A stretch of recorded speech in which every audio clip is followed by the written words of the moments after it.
eh, vamos a explicar por qué es que una persona podría tener inclinación a escoger la carrera de derecho.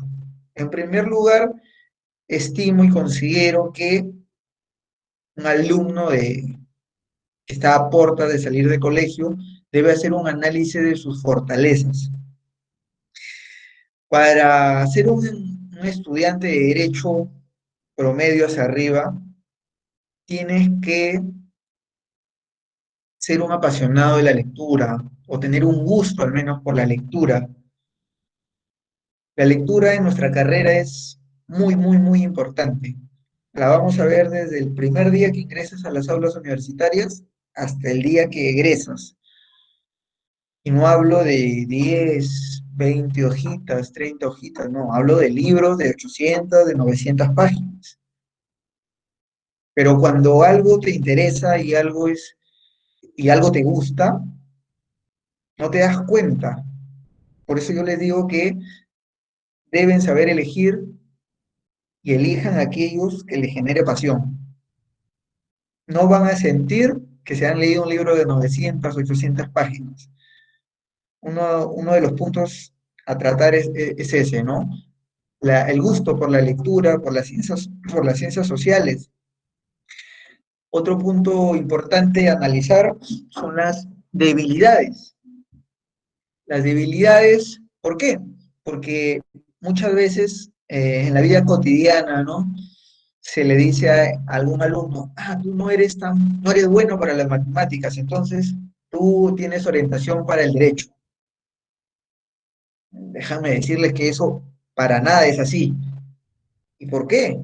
Porque nosotros, como abogados, desde nuestra formación de estudios generales, llevamos cursos de matemáticas y durante el desarrollo de nuestra carrera también. Sí es cierto que no es una matemática profunda, pero al fin y al cabo es una matemática que tenemos que aplicarla durante nuestra formación profesional. Nosotros, por ejemplo, llevamos cursos de derecho tributario, de derecho económico, derecho societario, llevamos finanzas corporativas, en el que tienen que hacer estado de cuenta, revisar la contabilidad de las empresas, y todo eso. O sea, innegablemente vamos a aplicar esos criterios. Es cierto, un estudiante, el perfil del estudiante de derecho es que sea un estudiante orientado hacia las ciencias sociales, pero no olvidemos lo otro también es importante. ¿Por qué? Porque he visto muchos amigos durante la formación profesional sufrir en estos cursos, eh, de repente no aprobaban porque no tenían esa formación sólida de conocimientos que debimos formarlos en el colegio. En la universidad no se va a aprender sobre las matemáticas, vas a aplicarlas. O no se va a aprender a estudiar, ya vas sabiendo estudiar. Porque no solo se trata de leer y memorizar las cosas, más adelante también le voy a explicar esos detalles. Otro punto importante también son las aptitudes del estudiante. Y cuando digo aptitudes, me refiero a actitudes de comunicación, ya sea verbal o escrita. Los abogados nos caracterizamos por tener una verborrea fluida y en ese sentido, personalmente, considero que el abogado debe saber hablar y escribir. Por eso es importante que durante la formación preuniversitaria hayas llevado con satisfacción algunos cursos que son muy importantes en la carrera de Derecho. Por ejemplo, lenguaje, razonamiento verbal, literatura. ¿Por qué? Cuando una persona lee, aprende a escribir. Mientras más leas, vas a poder redactar y hablar mejor, porque vas adquiriendo nuevas palabras para tu vocabulario o para la elaboración de un escrito que se necesite. Otro de los puntos por los que las personas eligen la carrera de derecho es por el sentido de justicia. Cuando ustedes ingresen en la universidad, en el primer ciclo, si es que eligen la carrera de derecho, le van a preguntar, ¿y por qué elegiste el derecho? Y yo no sé si el 50% más dice, porque quiero hacer algo por mi país, porque estoy cansado de tanta injusticia y porque quiero que exista igualdad en mi país. A mí me parecen razones totalmente válidas, pero hay que acotar algo, que no solo a través de la carrera del derecho nosotros podemos contribuir con la justicia e igualdad social del país, del Perú. Podemos hacerlo a través de cualquier carrera profesional, a través de cualquier oficio, cualquier persona, aún sin ninguna formación profesional, puede realizar eso. Que ese no sea el único motivo. Es importante, sí, me parece válido. ¿Por qué? Porque nosotros, de alguna u otra forma, como profesionales del derecho, en alguna parte de nuestra vida quizás vamos a ejercer el cargo de jueces. ¿Y qué hace el juez? Imparte justicia. ¿Y la justicia acaso es eh, sinónimo de igualdad? No, la justicia es darle a cada quien lo que le corresponde. Eso decía Aristóteles.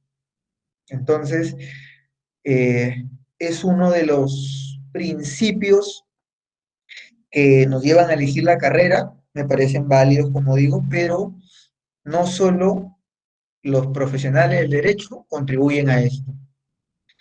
Otro punto importante para poder elegir nosotros la carrera es el carácter. Y yo aquí hago una remembranza. No, no me imagino un abogado eh, introvertido. No me imagino un abogado que no tenga capacidad de expresar lo que piensa. Hay ocasiones en las que las personas son muy buenas con las ideas, pero para trasladarlas, ya sea verbal o de manera escrita, les resulta difícil. Eso se le llama pereza psicológica. Un abogado no debe tener eso. Un abogado debe ser extrovertido, debe tener eh, facilidad para establecer relaciones sociales.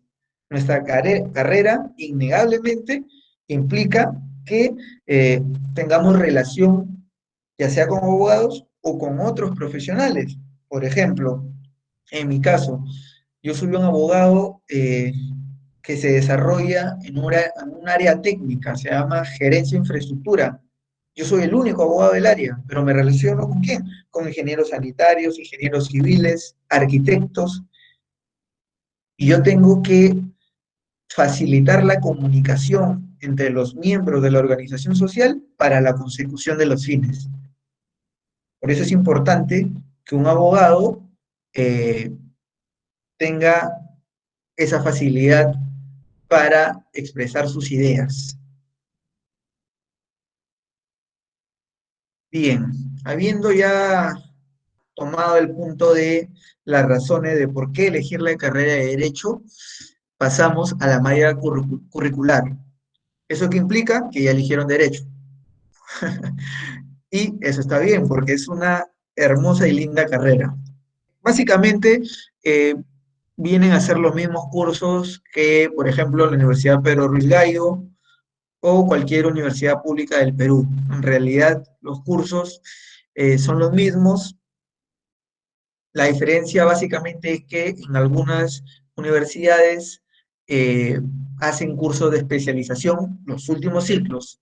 Bien, entonces, ¿qué vamos a ver o qué van a ver los primeros ciclos de carrera?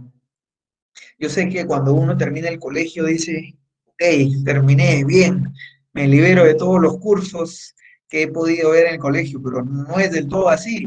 Recién en el cuarto ciclo, o tercer, cuarto ciclo, es el que nosotros vamos a ver cursos de lleno de la carrera. Recién allí nos van a enseñar las instituciones y conceptos procesales. En el primer ciclo de la carrera, por ejemplo, vamos a ver historia de las ideas políticas hasta el siglo XVIII. ¿Por qué te van a enseñar historia e ideas políticas si tú vas a ser abogado, dirías? ¿Por qué? Porque la carrera se llama Derecho y Ciencias Políticas. Un abogado puede desarrollarse como asesor político. ¿De quién? De un presidente, de un congresista, de un ministro, de un alcalde, de un regidor. Esas son sus principales funciones. Por eso es que nosotros debemos conocer ciencia política, economía política, políticas económicas y todos estos conceptos que resultan necesarios para la asunción de tales funciones. También nos van a enseñar historia comparada, nos van a enseñar la historia del Perú, claro está, y la historia de todos los países latinoamericanos. Así que los conceptos que pudo dar el profesor Alba acá van a ser bastante importantes. Luego nos van a enseñar estrategias de aprendizaje, economía política, teoría del conocimiento, lenguaje. En este curso se le va a hacer relativamente fácil porque te enseñan lo que es razonamiento verbal y lingüística en general, inglés y el curso de actividades. En el segundo ciclo va a ser una consecución de las ideas políticas, pero ya del siglo XIX y XX, te van a enseñar la historia general del derecho. La historia general del derecho. Recordemos que el derecho existe desde el inicio de los tiempos, desde que se formó el universo, desde que existen dos personas. ¿Por qué? Porque, ¿qué es lo que regula el derecho? El derecho regula conductas sociales. Allí donde hay dos o más personas, es innegable que va a haber conflicto. Y donde hay conflicto, hay un abogado, como dice un dicho. Ahora, en este curso de Historia General del Derecho también nos van a enseñar eh, los organismos procesales y las instituciones de, todo, de toda la carrera. También nos van a enseñar ciencia política, fundamentos de economía, teoría del derecho. Eh, recordemos que, eh, como antes le mencionaba, el derecho está presente en nuestras vidas. Desde el momento que nosotros, por ejemplo, vamos a la tienda y pedimos 1 kilo de manzanas, estoy celebrando un contrato de compra-venta. Cuando ustedes van al colegio y toman un colectivo o toman un taxi, están celebrando un contrato de prestación de servicios que implica trasladar del punto A al punto B. Ahora, lo que yo acabo de escribir son hechos jurídicos. ¿Al derecho le interesan todos los hechos jurídicos? No. Al derecho le interesan los hechos jurídicos relevantes.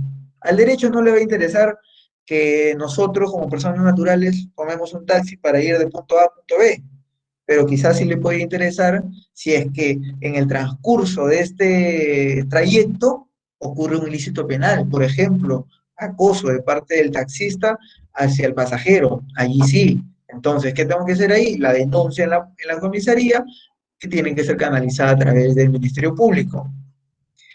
En el tercer ciclo eh, vamos a ver un curso que es bastante importante a lo largo de toda la carrera profesional, que es el curso de acto jurídico. El curso de acto jurídico.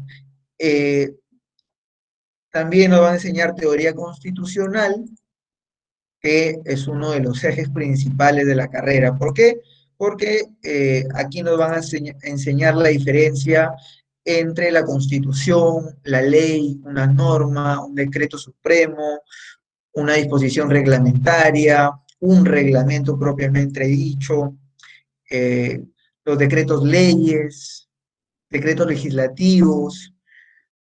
Hay una gama de instituciones del derecho que en este curso nos van a ser impartidas. En el cuarto ciclo ya viene lo que son los cursos de fondo de la carrera, como es el derecho laboral individual, que se aplica, por ejemplo, cuando existen despidos arbitrarios o despidos nulos, como lo que viene ocurriendo ahora, por ejemplo, estos chicos de Cineplanet que han sido despedidos, algunos y otros, se les ha suspendido los contratos, acaban de confirmar que esa medida ha sido ilegal. Entonces, ahí es donde interviene el abogado. Va a hacer la evaluación de todos estos aspectos para analizar el caso en concreto. ¿Y dónde obtienes estos conocimientos? En tu formación profesional.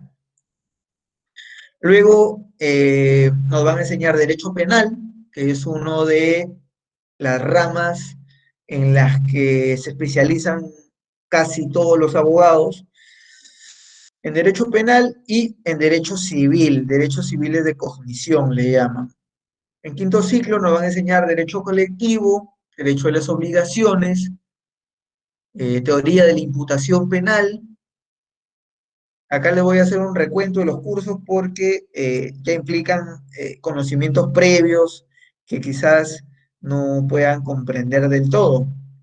Y voy a hacer un bosquejo de todos estos cursos. A mitad de carrera, sexto ciclo, recordemos que nuestra carrera es la segunda más larga que existe, son 6 años, más 2 años de maestría, más 2 años de doctorado. O sea, en total estudiamos 10 años. ¿Y eso quiere decir que terminamos de estudiar allí? No. O sea, nosotros siempre vamos a estar especializándonos, porque el abogado que no lee está desactualizado. Couture, que es considerado uno de los padres del derecho, señalaba que aquel profesional del derecho que no gusta por la lectura o no lee, se hace menos abogado cada día y razón no le falta. Nosotros debemos estar actualizados y debemos tener conocimiento de toda la actualidad política y legal del país para poder desarrollarnos plenamente. Todos los días, así le digo, todos los días, sea sábado, domingo, sea feriado, se publican normas en el diario oficial El Peruano, que es el diario del Estado, en el que se publican las leyes, los decretos, los reglamentos. ¿Correcto? En el séptimo ciclo vamos a llevar el curso de arbitraje. El arbitraje es un método de solución de controversias distinto a lo que nosotros podemos conocer como el Poder Judicial, por ejemplo, o la Fiscalía. En el arbitraje intervienen personas independientes adscritas a una institución arbitral y que fungen de jueces, pero que no lo son. Es una institución procesal reconocida por la Constitución y su principal característica es la celeridad. Muchos sabemos que los procesos judiciales pueden tardar 10, 15 años. Con un proceso arbitral, eh, una controversia podría solucionarse en 1, 2 años máximo. Entonces, el tiempo es bastante corto a comparación de los procesos judiciales, pero no todas las materias son arbitrales. Ya en su curso les enseñarán caso por caso. En séptimo ciclo también les enseñan derecho de empresa. Es importante mencionarles que los abogados no solo nos desarrollamos en el ámbito civil y penal, que es lo que el común de las personas piensa. Existimos abogados que somos asesores de empresas, por ejemplo, una empresa minera, una empresa de hidrocarburos, una aerolínea, una empresa constructora. O sea, nuestro ámbito de aplicación de la carrera es muy, muy amplio y eso tenemos que aprovecharlo. Muchas veces escuchamos que a veces la familia nos dice, pero derecho ya hay muchos abogados. Sí, es cierto, hay muchos abogados, pero existen nichos profesionales. Y precisamente son estos: el derecho empresarial, el derecho regulatorio, el derecho de la construcción, el derecho deportivo, como le voy a explicar más adelante, el derecho aeroespacial, ¿ok? Y lo interesante de esta carrera es que, por ejemplo, cuando estamos en el 11.º ciclo, vamos a llevar especialidades, que puede ser en derecho civil, en derecho penal, en derecho corporativo, en gestión pública, en competencia y regulación, que es una carrera nueva y bastante interesante. Aquí, por ejemplo, vemos procedimientos administrativos del INDECOPI y organismos reguladores como los INARMIN, el OCITRAN o CIPTEL. Yo estoy seguro que ustedes han escuchado hablar de INDECOPI en estos últimos tiempos, ¿correcto? Ya sea para la regulación específica de algún servicio. Entonces, bajo ese entendido, cualquier abogado podría asesorarte en un procedimiento ante el INDECOPI. No, tiene que ser un abogado especialista. La nueva tendencia del mundo actual es la especialización de todas las profesiones, ya sea de los abogados, de los ingenieros, de los contadores, de los administradores. Estamos abocados a una especialización en concreto. Entonces, yo como empresario tengo un problema porque denunciaron a mi empresa, imaginemos, por un producto que tiene desperfectos. Y yo digo, mi producto se rige por estándares de calidad y te lo he entregado conforme. Pero tú como denunciante me dices, no, tu producto no sirve porque la batería me dura 15 minutos de los audífonos que me has vendido. Entonces vamos ante un tribunal administrativo a solucionar esa controversia. Entonces, en ese caso, ¿podría llevar a caso a un abogado penalista? Quizás podría hacerlo, pero no voy a tener la defensa adecuada, porque esa persona no es especialista en el tema. Podría asesorarte, pero no vas a obtener el resultado esperado. Entonces, allí radica la importancia de la especialización. Vamos a pasar al perfil del estudiante y del profesional del derecho. Como antes le comentaba, el estudiante de derecho y los abogados en sí debemos tener habilidades comunicativas, ya sean verbales, ya sean escritas, considerando aún la época en la que vivimos. Todo se va a realizar a través de medios digitales. Hoy en día se están haciendo audiencias a través de aplicativos como el Zoom, como el Google Meets.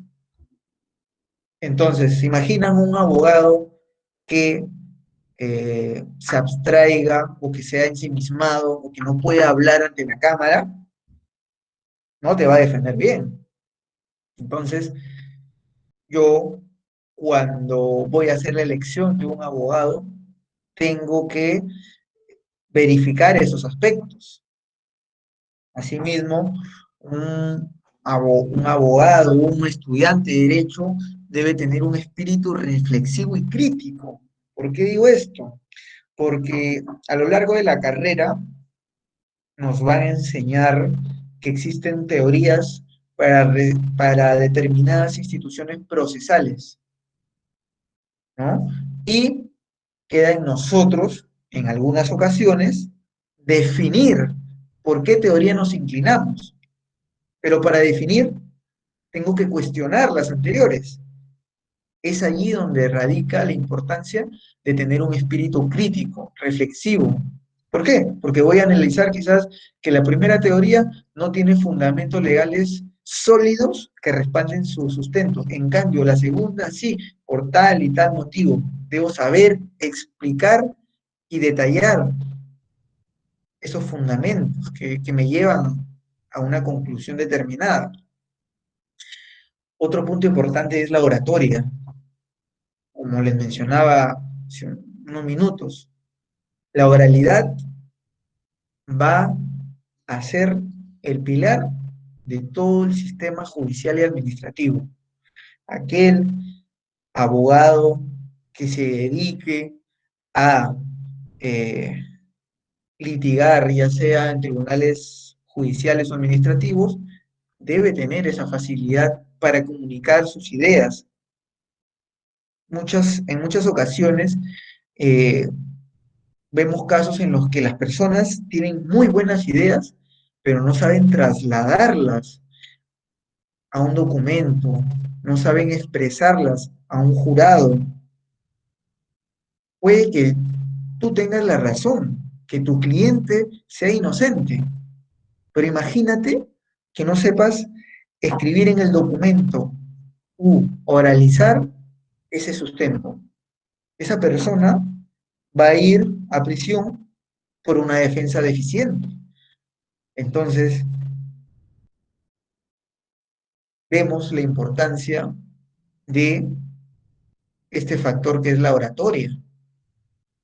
Nuestras acciones van a tener repercusión directa sobre la vida, sobre la libertad de las personas, que es lo más preciado, creo yo, más aún ahorita que lo estamos viviendo, encerrados, imagínense 10 años así, 15 años, y que esa persona esté en la cárcel por una deficiente defensa legal.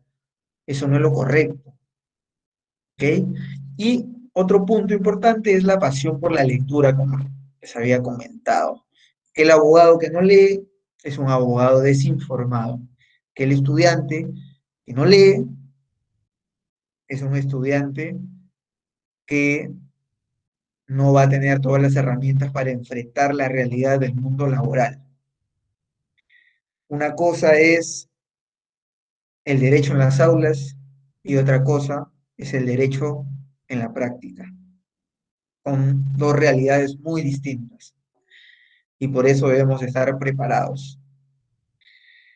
Bien, dentro de las especialidades que nos ofrece el derecho, una de las más comunes y que comenta la gente son el derecho civil y el derecho penal, que me animaría a decir que entre esto y el derecho administrativo abarcan el 80% de las especialidades que se pueden ejercer en esta carrera. Pero también existe el derecho corporativo, por ejemplo. Yo, durante mi formación profesional, realicé una especialización en derecho corporativo, de tal forma que me hallo en la posibilidad de brindar consejo y asesoría a cualquier empresa, sea nacional o internacional, porque también llevamos cursos de finanzas internacionales, negocios internacionales, que nos van a ayudar a resolver este tipo de ocasiones. También está el derecho regulatorio, los casos de Indecopi que les mencioné. Una de las especialidades que recién están naciendo en el Perú, pero que ya se han diversificado en países como Colombia y España, es el derecho aeroespacial. ¿Se imaginan?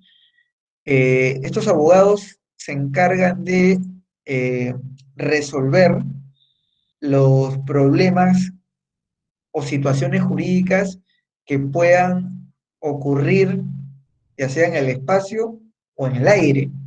Imagínense un avión americano pasando por México. Viaja una señora embarazada. Avión americano pasando por México. Y por México, la señora presenta síntomas de querer dar a luz. Nace el niño. ¿Qué nacionalidad tendría? Esas cositas las analiza un abogado especialista en el derecho aeroespacial, porque existen tratados, existen convenios entre Estado y Estado que regulan ese tipo de situaciones. También está el derecho deportivo. unas especialidades bastante interesantes. Un abogado especialista en derecho corporativo, por ejemplo, puede fungir de manager de algún futbolista, de un tenista. ¿Y por qué sería importante que un manager conozca de derecho? Porque un manager va a ser la persona que revise directamente los contratos propuestos por las empresas hacia sus patrocinados.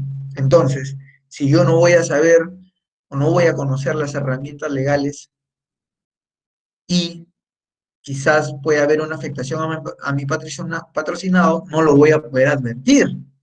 Entonces, aquí radica la importancia del derecho deportivo, que ya existen algunos estudios boutique acá en Lima que tienen especialistas en esta carrera. También existe especialidad en Derecho Municipal y Regional y en Derecho Pesquero, a cargo del Ministerio de la Producción.